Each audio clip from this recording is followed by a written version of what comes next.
Perfectly Norman by Tom Percival.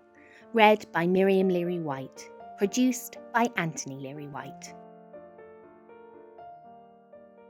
Norman had always been perfectly normal, until one day he grew a pair of wings. Norman had imagined growing taller or growing a beard like his dad, but he had never imagined growing a pair of wings. Still, there they were now, so he decided to test them out right away. Soon Norman was swooping around and generally having the most fun ever. But then he had to go in for dinner. You see, Norman had always been so normal, he didn't know how his parents would feel about his extraordinary wings.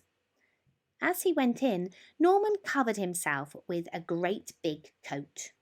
His parents didn't notice the wings, but they did think it was odd to be wearing a coat indoors. Bath time was problematic. So was bedtime.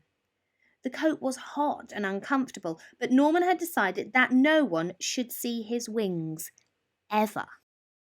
The next day, Norman went to the park, but he was far too hot to play any of his favourite games, and so it went on. Car journeys were unbearable. The swimming pool was dreadful, and that was nothing compared to his friend's birthday party.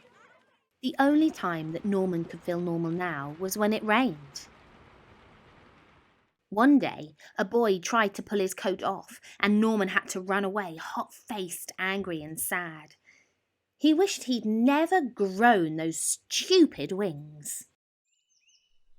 Then he saw some birds high up in the sky and remembered the joy of his first flight.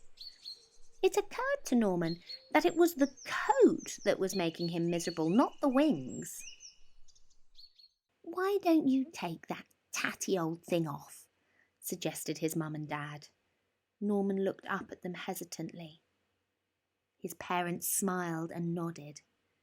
Norman smiled back. Then he threw off his coat and let his wonderful wings fan out. Norman leapt into the air. Finally, he was free of that coat. He noticed a few other children wearing thick, heavy coats of their own. They looked up at Norman and around at each other nervously. There was a moment's pause, and then whoosh! The sky was filled with flying people. Norman had never felt so happy. He realised that there was no such thing as perfectly normal. But he was perfectly Norman, which was just as it should be.